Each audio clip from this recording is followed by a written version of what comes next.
Welcome to Our Lady of Zeitoun Church, Staten Island, New York. Hi everyone, my name is Mary, and today I want to share with you the incredible story of Saint Mary, also known as the Virgin Mary. She is a beloved mother in many religions and cultures around the world. Saint Mary's story begins in the town of Nazareth in Galilee, where a man named Joachim and his wife Anna lived. They were devout believers in God, but they had never been blessed with children. Despite their old age, they continued to pray and ask God for a child. They made a vow that if they were granted a child, they would dedicate that child to the service of God. And their prayers were answered. God granted them a daughter, whom they named Mary, which means Mistress Hope in Hebrew. When Mary turned 3, her parents took her to the temple in Jerusalem to consecrate her to God. She stayed at the temple, where she was taught the law of God and various skills. When Mary turned 12, according to the law, she had to leave the temple and marry. The high priest betrothed her to a distant relative named Joseph, who promised to protect her and care for her. It was during her first year with Joseph that the angel Gabriel appeared to her. Do not be afraid, Mary, for you have found favor with God. And behold, you will conceive in your womb and bring forth a son, and shall call his name Jesus. This joyous news marked the beginning of a new chapter in Mary's life. Throughout the Gospels, we see Mary's constant presence in the life of Jesus. She was there during his birth in Bethlehem, his circumcision, the visit of the Magi, and many other significant moments. One notable event that highlights the kindness of Mary and her influence on Jesus was the wedding feast in Cana of Galilee. It was there that Jesus performed his first miracle, turning water into wine at his mother's request. But Mary's journey wasn't always joyful. She stood by the cross of her crucified son, Jesus, in indescribable grief. She listened to his final words and commandments, entrusting her care to his beloved disciple. At the time of her passing, a bright light filled the room where Mary lay. Jesus appeared surrounded by angels to receive her body. Many miracles occurred during that time. Today, we honor and turn to Mary as our Heavenly Mother, knowing that she is a fervent intercessor for all Christians. Her love and all-powerful help have been cherished throughout the ages, and her story doesn't end there. Saint Mary continues to visit us, appearing in various places around the world to give us hope, protection, and strength. In fact, my church, Our Lady of Zeitoun, is named after the Virgin Mary's apparition in Zeitoun, Egypt, on April 2nd, 1968. This incredible event brought hope and awe to those who witnessed it. Imagine being there on that night, witnessing the presence of Saint Mary herself. It's an experience I wish I could have had, and I'm sure many of you feel the same way. Let's take a step back in time and witness the incredible footage from that night.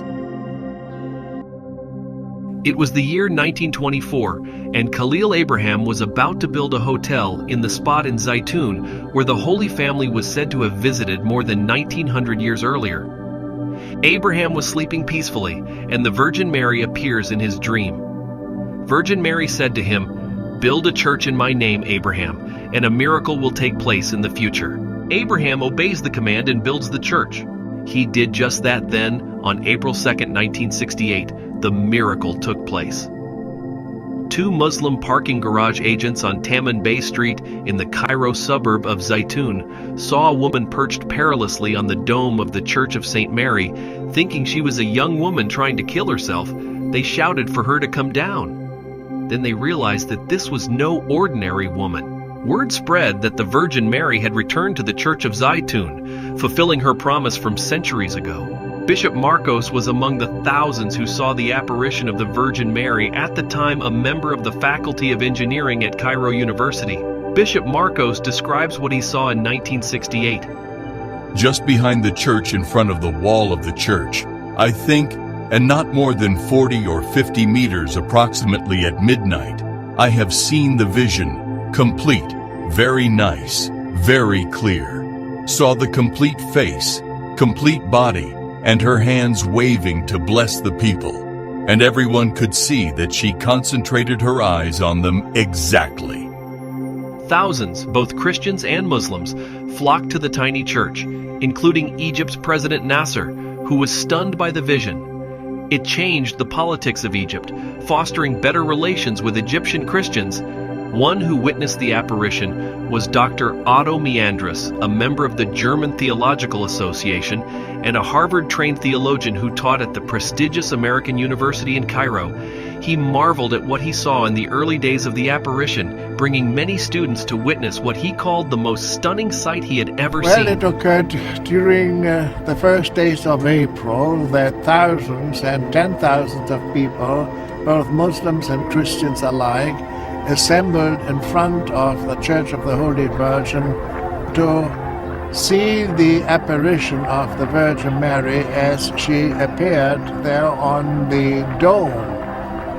The days later, large numbers of people, both Muslims and Christians of the various denominations, assembled there and witnessed the apparition in various forms.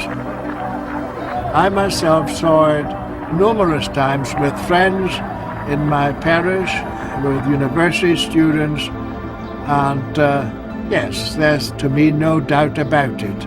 Another one who witnesses the apparition was Dr. Kerry Malik, was among those who couldn't get enough of the holy apparition. He was among the first to see her holiness and returned several times.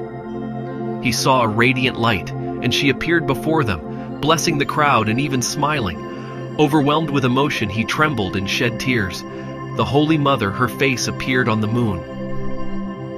The appearance of the Virgin Mary brought with it many reports of miracles, some of which were witnessed by Bishop Marcos. A man paralyzed and bent, he was healed before our eyes. Another story of healing is told by witness and author Pearl Zakir. One girl named Teresa Galila had polio when she was about 6 months old. She could drag her legs with crutches, and she was healed at Zeitoun. And I had seen her walking. There were other miracles seen as well. The late Bishop Gregarious, during a private interview, told of doves the size of angels that would appear and disappear over the church. Before they disappeared, they dispersed like cotton. Sometimes there were 7, sometimes there were 12, and they were in a formation. Bishop Gregarious shares another healing story. With a stick in her hand, she said, "I am bringing this stick with me not because I need it anymore, but to convince you that I was paralyzed and I was depending on this stick, and now I don't need it." Zeitoun's apparitions, though 4 decades ago, are etched in Cairo's memory. It changed Egyptian history. Bishop Gregarious and Bishop Marcos share their perspectives. St. Mary's Zeitoun apparitions preparing us for the second coming. St. Mary's Zeitoun apparitions bringing peace and hope to all Egyptians.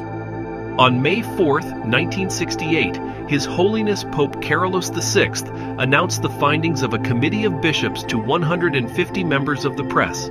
The visions of Zeitoun since April 2, 1968 are true, declared the bishops. The Holy Virgin Mary is appearing in her church in Zeitoun. His Holiness the Pope, Shenouda III, says that the apparition at Zeitoun is like no other in history. For example, hundreds of thousands of people have been able to see the Virgin. And the apparition lasted almost 3 years, allowing people to come from all over the world to see this marvel. The Zeitoun's apparitions was accompanied by many miracles, including medical healings and the presence of pigeon-like objects that flew at night and seemed at times to ascend into the heavens. These and other findings have led author Rancis Johnson in his book, When Millions Saw Mary, to call the apparition of Zeitoun the most astonishing public manifestations of the supernatural ever to have occurred on earth. Thank you for joining me on this journey through the remarkable life of Saint Mary. Her story is one of faith, devotion, and love. May she continue to be a source of inspiration and comfort for all of us. Thank you, and have a blessed day.